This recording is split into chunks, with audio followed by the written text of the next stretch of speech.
The moment unfolded the way so many political flashpoints do in the modern media age, not with a revelation of new facts, but with a familiar dismissal that carried more weight than it appeared to at first glance.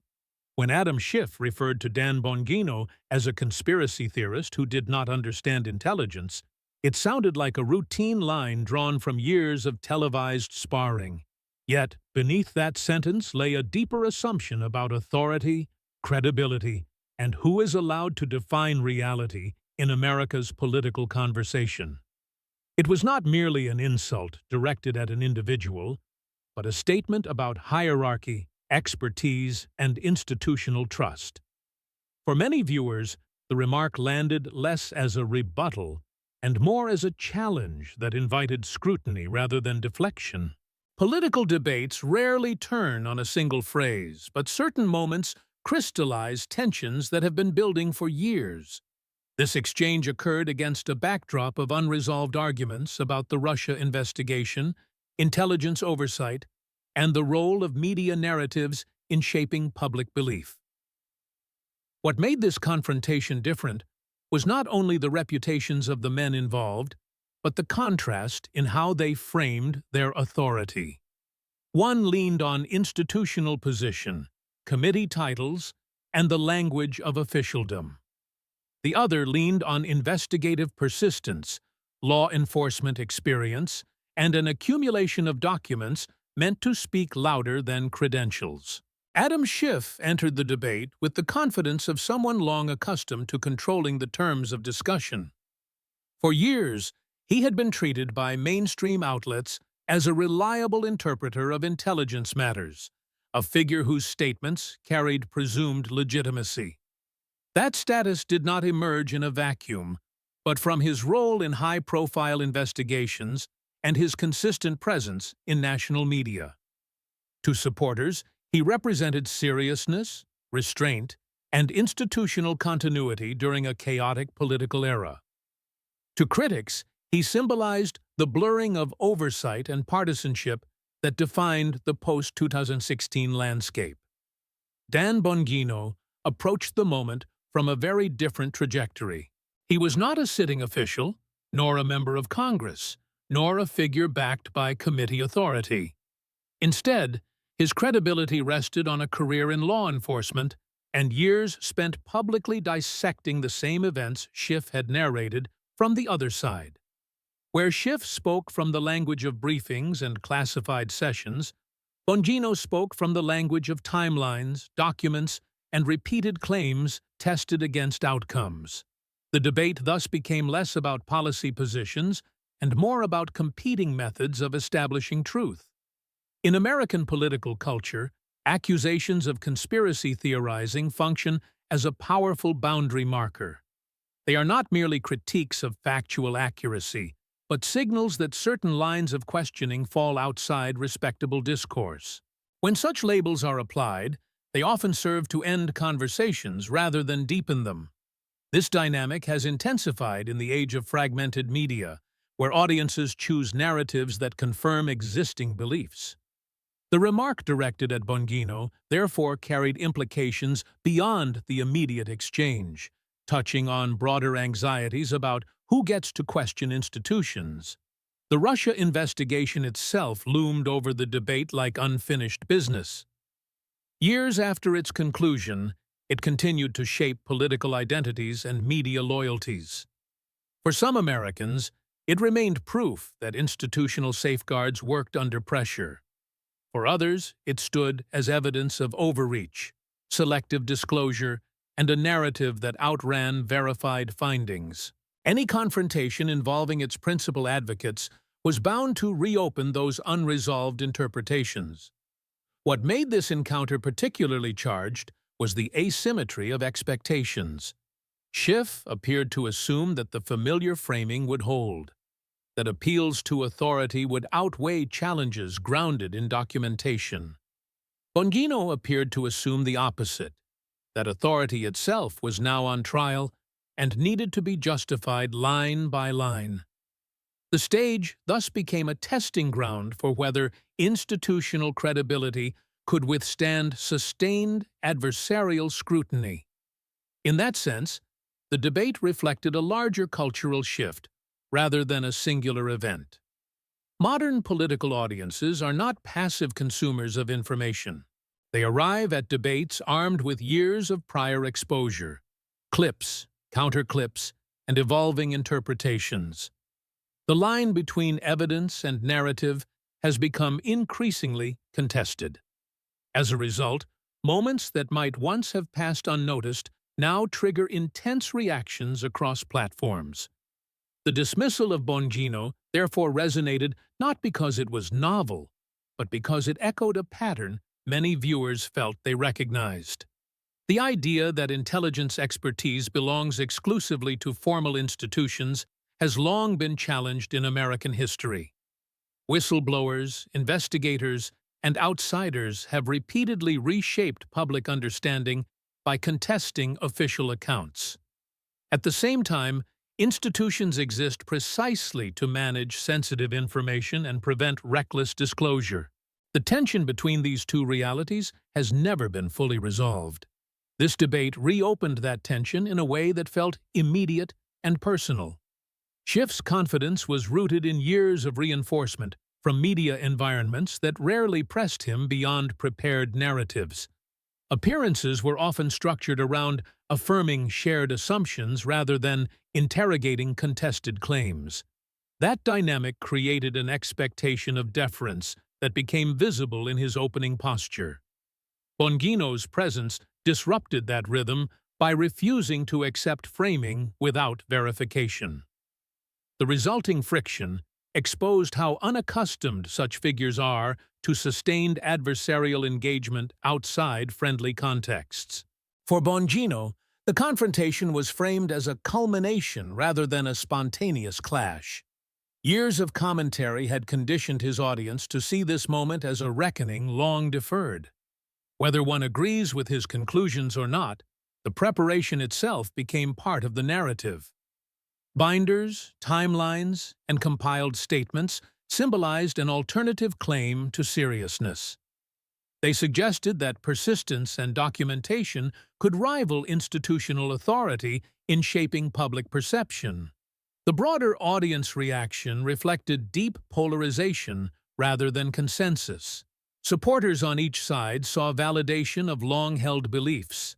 Skeptics viewed the spectacle as another example of performative politics. Yet even among critics, there was acknowledgement that the format forced issues into open confrontation.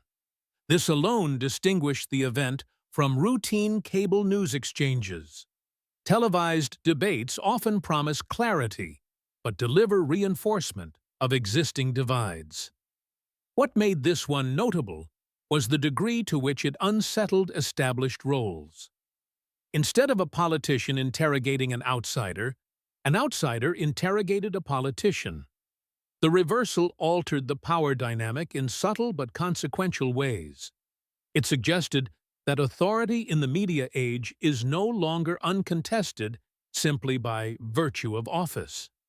The invocation of intelligence expertise has particular resonance in American politics. It carries connotations of secrecy, national security, and trust beyond ordinary partisan disputes. Challenges to such authority therefore provoke defensive responses that can appear disproportionate. Labeling critics as conspiratorial becomes a way to protect institutional legitimacy. Whether that strategy still works depends on public confidence, which has eroded over time. This erosion did not begin with any single investigation or administration. It reflects decades of accumulating skepticism toward official narratives. Events like this debate act as catalysts rather than causes. They bring latent distrust into visible conflict. The exchange between Schiff and Bongino thus functioned as a mirror for broader public unease. The framing of Bongino as lacking understanding of intelligence rested on an assumption about who qualifies as knowledgeable. Formal roles and clearances traditionally define that boundary. Yet, lived experience in enforcement and investigation also produces its own form of expertise. The debate implicitly asked which form should carry more weight in public judgment. There was no easy resolution offered, only a collision of perspectives. From a narrative standpoint, the opening moments established stakes that extended beyond the individuals involved. They signaled that this would not be a polite exchange of abstractions. Instead, it would probe unresolved questions about truth, accountability, and narrative control. Viewers sensed that the familiar scripts might not hold. That anticipation alone altered how the audience interpreted each subsequent exchange. The setting amplified this sense of confrontation. A live audience, visible reactions, and the immediacy of broadcast heightened emotional intensity. Such environments reward confidence and punish hesitation. They also expose vulnerabilities that controlled interviews can obscure. Both participants appeared aware that missteps would be magnified far beyond the room. As the debate progressed, it became clear that the opening insult had reframed the encounter. Rather than diminishing Bongino, it elevated the significance of his response. The challenge was no longer merely to defend positions, but to justify the authority behind them. This shift placed unusual pressure on Schiff's established role. It also validated Bongino's claim that the conversation itself had been improperly constrained for years. The opening phase thus set a tone that was analytical on the surface, but emotionally charged underneath. Each side spoke not only to the moderator, but to audiences already primed for confirmation or contradiction. The exchange illustrated how modern political discourse operates as layered performance. Statements are evaluated simultaneously for factual content, symbolic meaning, and alignment with identity. Understanding this complexity is essential to interpreting what followed. In that sense, the opening moments were less about winning an argument than about redefining its terms. They challenged viewers to reconsider who they trust and why. They raised questions about whether institutional credibility can stand without continual justification. They also revealed the risks of dismissive rhetoric in an era of widespread skepticism. Once uttered, the remark could not be retracted, only answered. The debate's opening, therefore, mattered not because it settled any factual dispute. It mattered because it exposed the fragile foundations on which political authority now rests. Labels, once sufficient to close discussion, now invite deeper inquiry. Assertions once accepted now demand documentation. This shift framed everything that followed, ensuring that the encounter would be remembered as more than routine political theater. As the exchange moved beyond its opening moments, the discussion settled into a rhythm that reflected the deeper dispute beneath the surface. What had begun as a challenge to credibility evolved into a broader interrogation of record, language, and consequence. Rather than debating abstract principles, the focus turned toward statements made, promises implied, and outcomes that followed. This shift mattered because it reframed the conversation from theory to accountability. In doing so, it exposed how differently the two men understood the relationship between assertion and proof. Adam Schiff's approach relied heavily on continuity with narratives that had dominated media coverage for years. He emphasized the consensus of intelligence agencies regarding foreign interference, drawing a clear line between interference and collusion, while often allowing the distinction to blur rhetorically. This was not unusual in political communication, where nuance frequently gives way to emphasis. Supporters viewed this framing as responsible caution in the face of national security threats. Critics, however, argued that the language created expectations the underlying findings never fulfilled. Dan Bongino responded by narrowing the frame to specific claims and their documented resolutions. He repeatedly returned to statements made publicly and compared them with conclusions later reached by official investigations. The method was not subtle, but it was deliberate.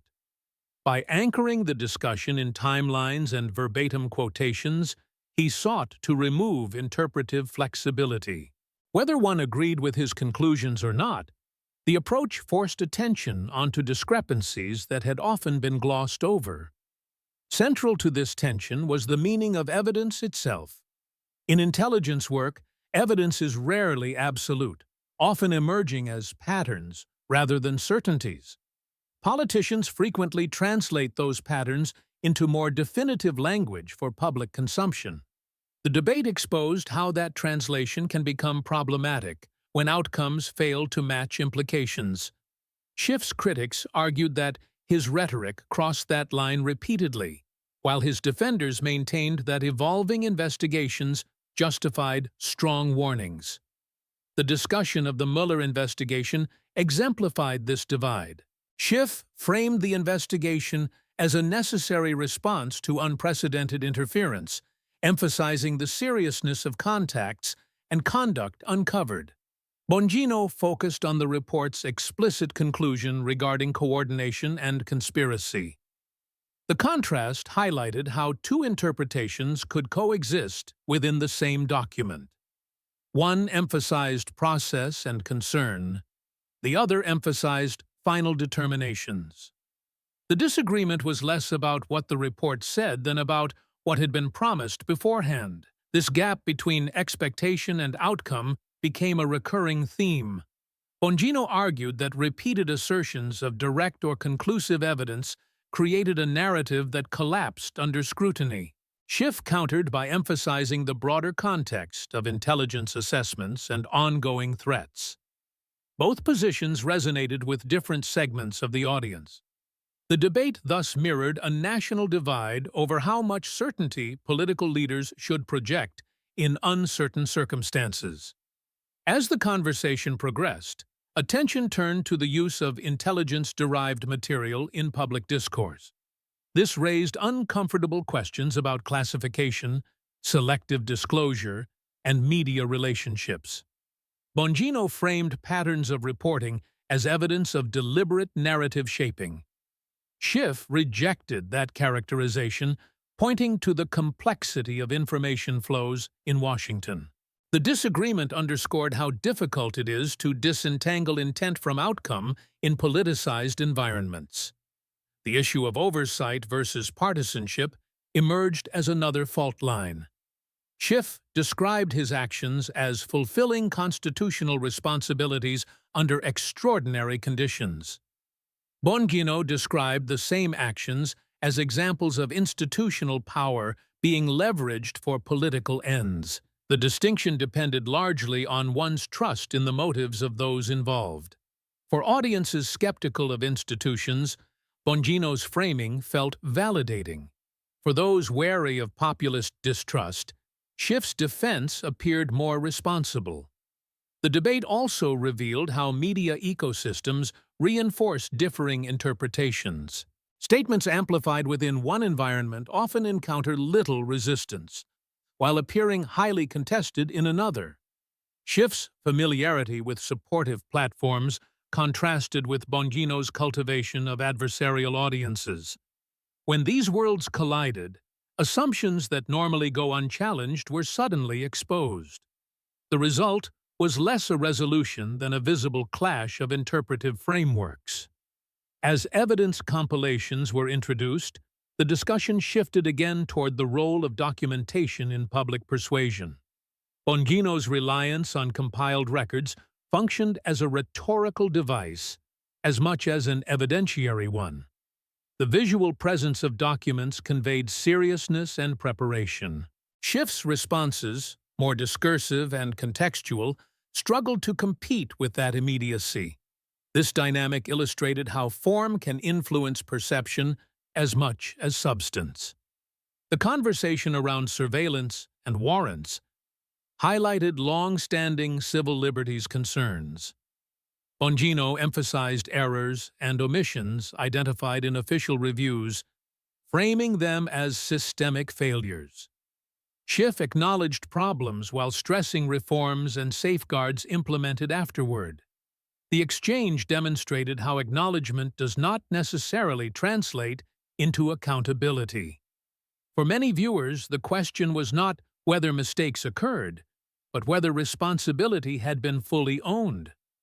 Discussion of later controversies extended these themes into more recent political cycles. Claims surrounding election-related information became another test of credibility and restraint. Schiff defended his statements as caution against foreign manipulation. Bongino framed them as examples of premature judgment with electoral consequences. Again, the disagreement hinged on how much certainty is appropriate in moments of uncertainty. What made these exchanges resonate was not the novelty of the arguments, but their cumulative weight. Each claim carried the residue of years of unresolved debate.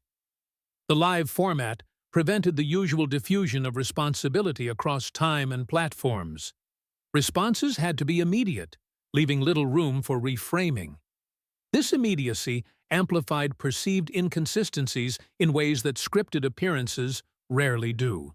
The debate also illuminated the role of trust in mediating interpretation. Audiences predisposed to distrust institutions viewed Schiff's explanations as evasive. Those inclined to trust institutional processes saw Bongino's framing as selective. Neither side was likely to convert the other. Yet the visibility of the exchange forced acknowledgement of contested ground. That alone marked a departure from insulated discourse. As the discussion broadened to committee actions and procedural decisions, questions of fairness and transparency came to the fore. Schiff emphasized legality and precedent, framing decisions as within established norms. Bongino questioned consistency, pointing to perceived double standards. These arguments reflected broader frustrations with unequal enforcement of norms. They also highlighted how procedural explanations often fail to satisfy audiences seeking moral clarity. The treatment of allies and adversaries became another focal point. Bongino argued that political alignment influenced responses to similar risks. Schiff rejected that implication, emphasizing individual circumstances.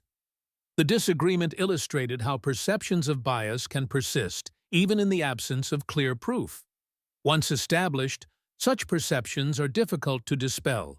They feed into narratives of systemic unfairness that transcend specific cases. Throughout the exchange, the tone oscillated between analytical and confrontational. Moments of detailed discussion were punctuated by sharper challenges. This oscillation reflected the dual nature of modern political debate as both examination and spectacle. Each participant had to balance substance with performance. The audience's reactions influenced that balance in real time. The presence of a live crowd further complicated dynamics. Visible approval and disapproval shaped the rhythm of responses. Such feedback loops reward assertiveness and punish hesitation. They also risk oversimplifying complex issues into moments of perceived victory or defeat.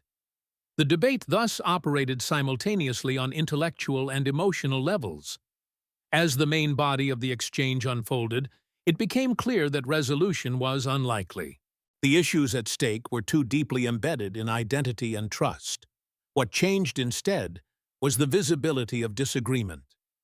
Positions that had long existed in parallel media spheres confronted each other directly. That confrontation forced acknowledgement, if not agreement.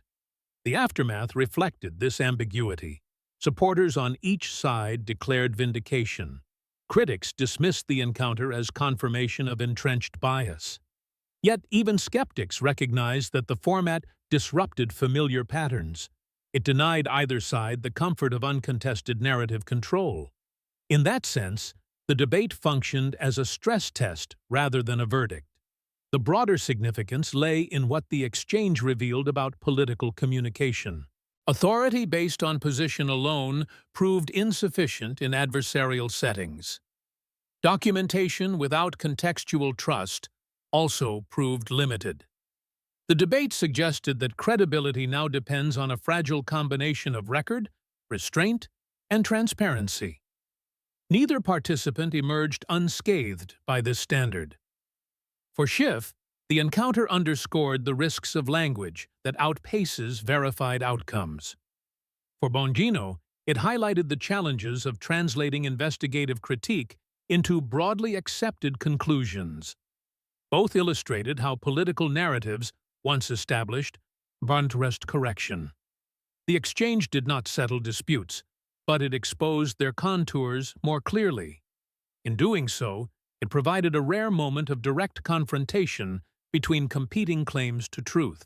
As the main body drew toward its conclusion, one pattern remained consistent. Assertions were met not with deference, but with demand for specificity. Explanations were weighed not against intention, but against consequence. This shift reflected a broader change in audience expectations. Political authority, once assumed, is now continually contested. The debate thus became emblematic of a transitional moment in American discourse. Institutional voices no longer command automatic trust. Outsider critiques no longer remain peripheral. The collision of these forces produces friction rather than resolution. Yet within that friction lies a clearer view of the stakes involved. Ultimately, the main body of the exchange revealed less about definitive truth than about competing frameworks of interpretation. Each side operated from assumptions that shaped how evidence was weighed. The debate forced those assumptions into the open. It challenged viewers to confront their own thresholds for credibility, and it set the stage for a conclusion shaped as much by perception as by proof. As the debate continued, the emphasis on interpretation versus documentation became increasingly pronounced. What emerged was not a disagreement over isolated facts, but over how facts are framed, emphasized, and remembered by the public. Schiff repeatedly returned to the idea that intelligence work is cumulative, probabilistic, and often resistant to simple conclusions. Bongino countered by arguing that public claims should never exceed what formal findings ultimately establish. This tension exposed a structural problem in political communication, where caution and certainty are often confused. In many ways, the exchange reflected two different audiences speaking through their respective representatives. One audience prioritizes institutional continuity and fears the erosion of trust in democratic systems. The other prioritizes accountability and fears the abuse of institutional power without consequence. Both concerns are legitimate, yet they pull discourse in opposite directions. The debate made visible how rarely these audiences are forced to confront one another directly. As questions of language resurfaced, particular attention was paid to repeated phrases that had entered public consciousness. Schiff's earlier statements about evidence were replayed not merely as reminders, but as symbols of perceived overreach. Bongino treated these phrases as commitments rather than rhetorical emphasis. Schiff treated them as expressions of concern grounded in the moment. The inability to reconcile these interpretations underscored how language hardens into record once repeated often enough. The discussion of oversight mechanisms highlighted another core disagreement. Schiff framed congressional oversight as an inherently political function, constrained by secrecy and urgency. Bongino framed it as a responsibility that demands extraordinary restraint precisely because of its power. The contrast raised difficult questions about whether existing safeguards are sufficient. It also exposed how oversight loses legitimacy when it appears indistinguishable from advocacy. Neither side offered a definitive solution, only competing diagnoses. As the debate broadened to include media dynamics, both men implicitly acknowledged the role of amplification. Schiff pointed to the speed and volume of modern reporting as complicating factors beyond any individual's control. Bongino emphasized selectivity, arguing that certain narratives were privileged while others were marginalized. This disagreement mirrored wider debates about media bias and gatekeeping. The exchange suggested that trust in media institutions is now inseparable from trust in political ones. The audience response became a character in its own right. Applause, silence, and visible reactions influenced the flow of the discussion. Moments that might have passed quietly in a studio interview gained weight through crowd validation. This environment rewarded decisiveness over nuance. It also amplified the perception of momentum, regardless of substantive resolution. As the confrontation moved through successive controversies, a pattern emerged. Each issue was less about discovering new information than about revisiting unresolved interpretations. The debate functioned as a compressed replay of years of argument. Viewers were not learning facts for the first time, but seeing them reassembled. This reassembly challenged familiar hierarchies of credibility. The persistence of unresolved distrust became increasingly apparent. Schiff's insistence on good faith failed to reassure those convinced of institutional abuse. Bongino's insistence on documentation failed to persuade those wary of selective emphasis. The gap between these positions appeared less bridgeable with each exchange. Yet the act of confrontation itself disrupted complacency. It forced acknowledgement that competing narratives could no longer remain siloed. As the main body neared its later stages, the cumulative effect of repetition set in. Each return to prior claims reinforced audience perceptions rather than altering them. For supporters, repetition signaled consistency. For critics, it signaled evasion. The debate thus illustrated how persuasion often gives way to reinforcement in polarized contexts. The invocation of future consequences added another layer to the discussion. Schiff warned of the dangers of undermining institutions through persistent skepticism. Bongino warned of the dangers of unchecked power shielded by authority. Both warnings resonated, depending on prior assumptions. The exchange revealed how deeply divided Americans are on which risk is greater.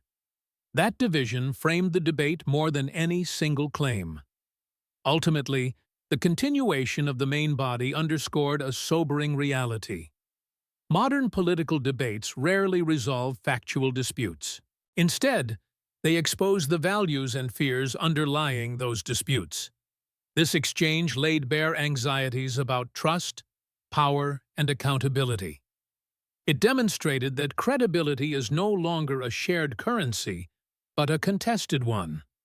As the discussion wound toward its conclusion, neither side conceded ground. What changed instead was the visibility of conflict. The debate did not reconcile opposing narratives, but it clarified them. Viewers were left not with answers, but with sharper questions. Those questions would linger beyond the broadcast itself. In that sense, the main body of the debate served its most important function. It transformed long-running arguments from abstract discourse into direct confrontation. It revealed the limits of both institutional authority and outsider critique. And it underscored how deeply political trust has fractured in contemporary America. What followed would be shaped less by the debate's outcome than by how audiences chose to remember it. As the exchange pressed on, it became increasingly evident that neither participant was truly speaking only to the person across from him. Each sentence was calibrated for audiences far beyond the studio, audiences who had already internalized years of narrative framing. Schiff's responses carried the cadence of someone accustomed to being interpreted charitably by institutional allies. Bongino's challenges carried the urgency of someone who believed those interpretations had gone unchallenged for too long. The result was not a dialogue in the classical sense, but a parallel presentation of competing worldviews. The deeper issue beneath the surface was not merely factual disagreement, but disagreement over epistemology. How does political truth get established in a system where secrecy, classification, and partial disclosure are routine? Schiff's answers leaned on process, suggesting that legitimacy flows from adherence to institutional norms. Bongino's answers leaned on outcome, suggesting that legitimacy collapses when promised conclusions fail to materialize. This philosophical divide shaped every subsequent exchange, even when specific controversies were discussed. As historical claims resurfaced, the debate revisited the tension between warning and assertion. Schiff framed his earlier language as an effort to alert the public to potential danger, not to declare final judgment. Bongino framed the same language as definitive claims that shaped public belief long before investigations concluded. The distinction mattered because it went to the heart of political responsibility. Should leaders speak cautiously to avoid panic or forcefully to prevent complacency? In the realm of intelligence and national security, this question has no simple answer. Excessive caution can enable threats to go unaddressed. Excessive certainty can mislead the public and damage trust when outcomes diverge. The debate made clear how difficult it is to strike that balance under constant media scrutiny. It also revealed how quickly language hardens into record once amplified across platforms. The conversation repeatedly circled back to the role of Congress as both overseer and political actor. Schiff emphasized constitutional duty, invoking historical precedent for robust inquiry. Bongino emphasized restraint, arguing that extraordinary power requires extraordinary discipline. These positions are not mutually exclusive, yet they collided throughout the exchange. The debate thus exposed a fault line within the concept of oversight itself. As the topic of intelligence processes returned, the limits of public explanation became apparent. Schiff pointed to constraints imposed by classification and legal boundaries. Bongino countered that those constraints had been selectively invoked. The disagreement reflected a broader skepticism toward appeals to secrecy. In an era of leaks and disclosures, claims of necessary opacity are met with suspicion rather than trust. The discussion of reforms further illustrated this dynamic. Schiff referenced corrective measures implemented after identified errors. Bongino questioned why such measures were reactive rather than preventative. The exchange highlighted how reforms, while necessary, often fail to restore lost credibility. Once trust is damaged, procedural fixes rarely suffice. This reality loomed over the debate like an unspoken conclusion. As newer controversies entered the conversation, the same pattern repeated. Schiff framed statements as prudent responses to potential foreign influence. Bongino framed them as premature conclusions with tangible consequences. Each interpretation depended on assumptions about intent and impact. The debate made visible how easily intent and impact become disentangled in political memory. What remains is often the effect, not the explanation. The role of timing became particularly significant. Statements made in moments of uncertainty carry disproportionate weight when viewed retrospectively. Schiff argued that hindsight unfairly distorts judgment. Bongino argued that foresight demands restraint precisely because hindsight will judge harshly. This exchange underscored how political actors are evaluated not only on information available, but on outcomes they could not fully predict. Throughout the main body, the tension between individual accountability and systemic complexity remained unresolved. Schiff portrayed himself as one actor within a sprawling institutional apparatus.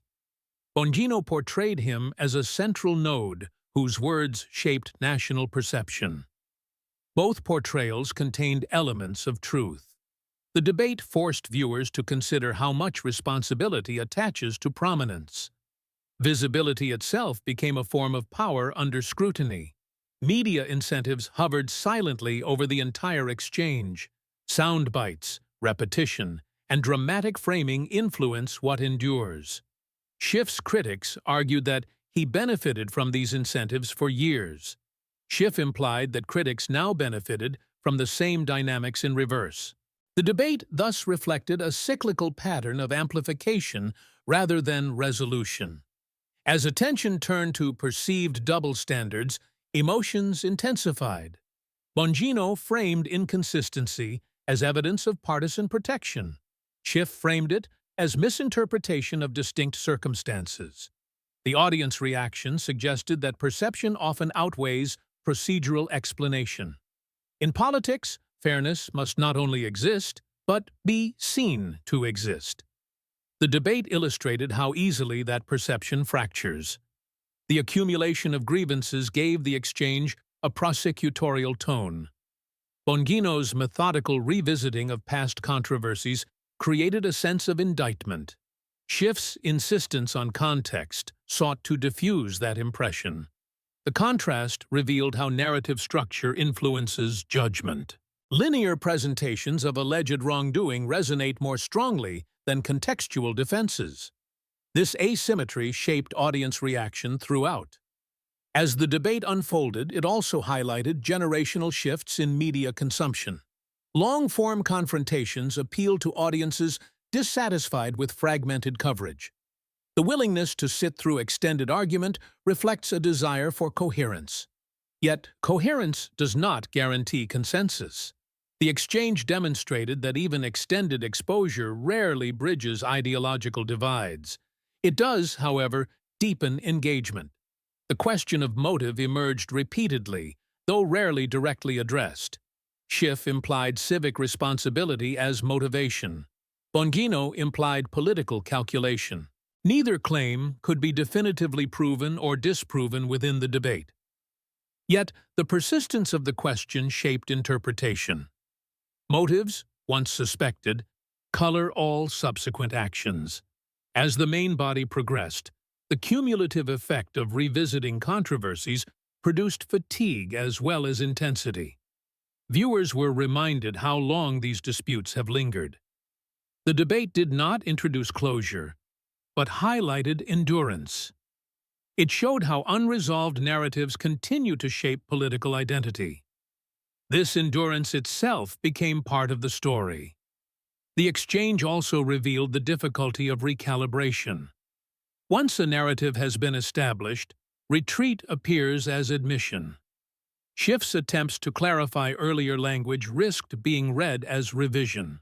Bongino's insistence on accountability risked being read as fixation. The debate thus demonstrated how political actors become trapped by their own rhetorical histories. Change becomes costly once identity is attached to position. As the main body drew closer to its endpoint, the sense of stalemate became palpable. Neither participant persuaded the other. Neither fundamentally altered the opposing audience's beliefs. Yet, the confrontation itself altered the terrain. It made visible the assumptions that usually remain implicit. That visibility carried its own consequences. The broader implications extended beyond the individuals involved.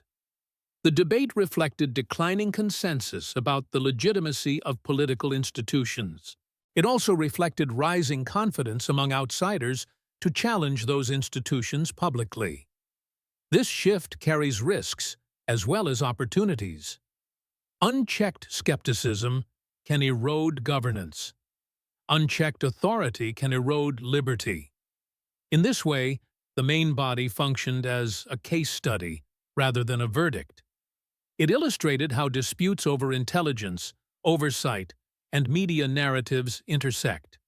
It showed how credibility is constructed and contested.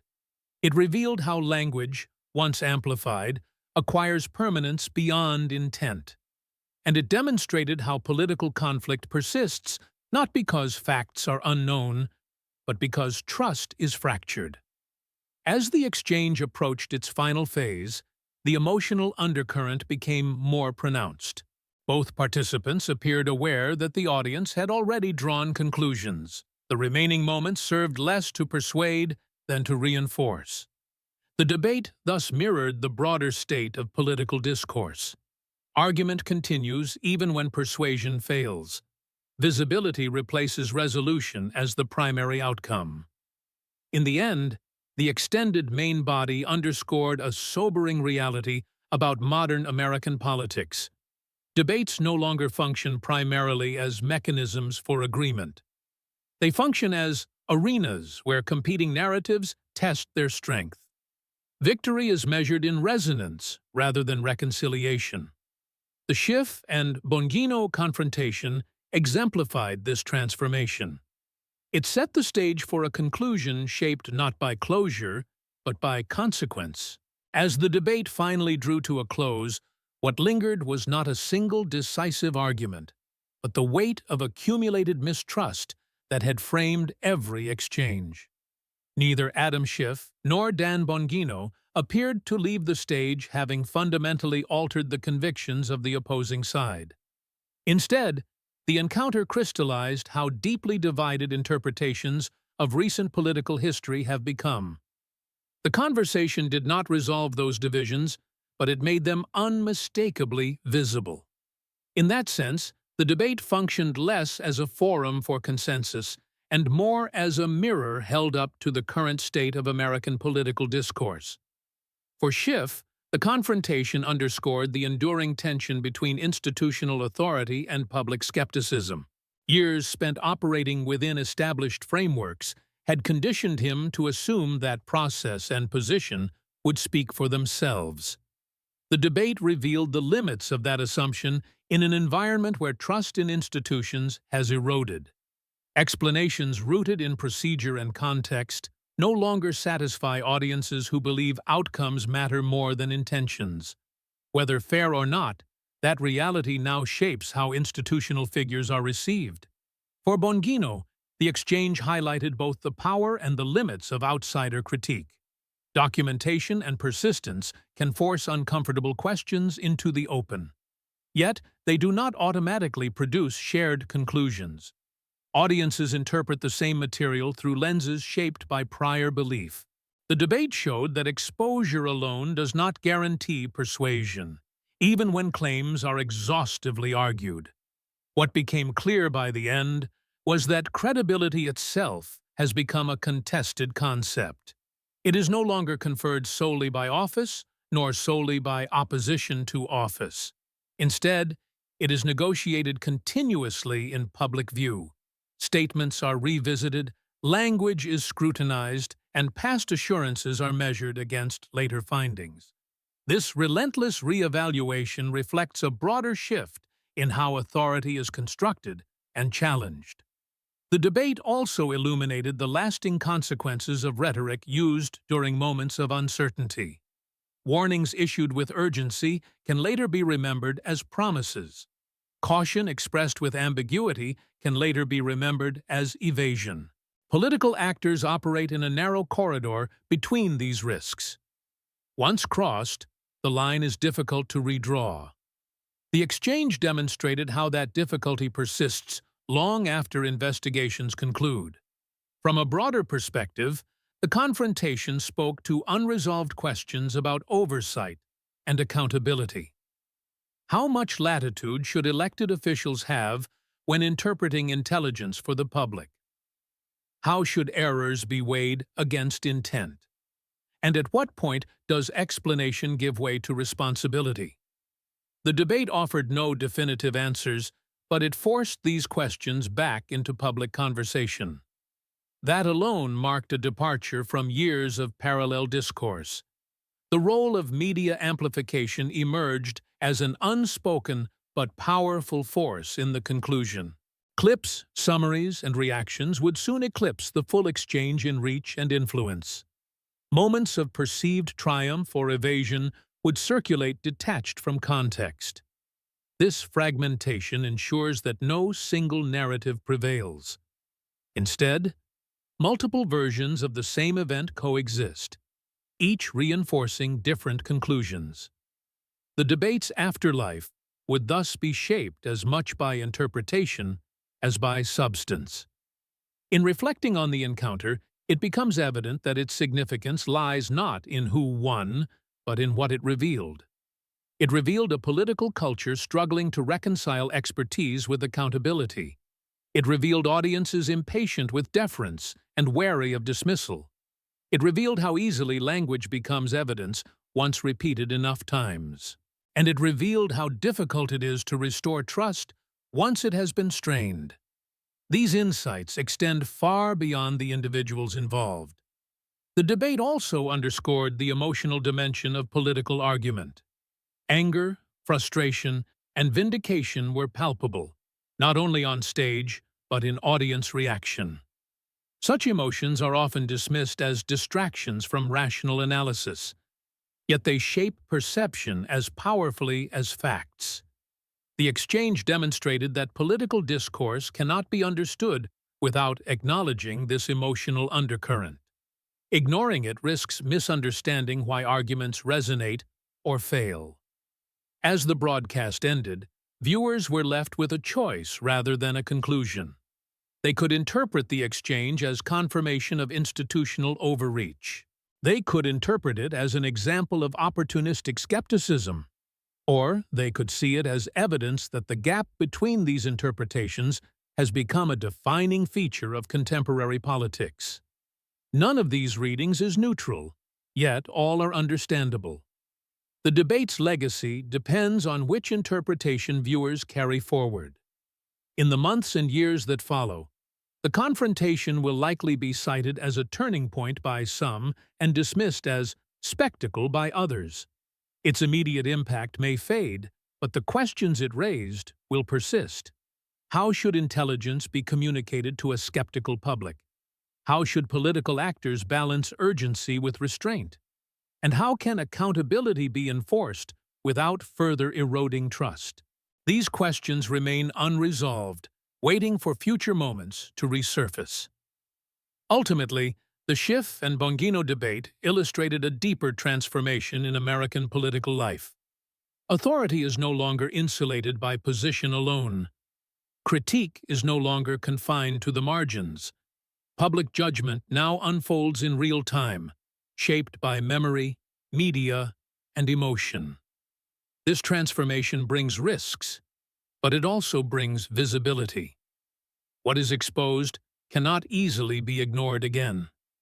In closing, the debate did not deliver closure, but it delivered clarity of a different kind. It clarified the fault lines that define current political discourse. It clarified the stakes of language and the permanence of public claims.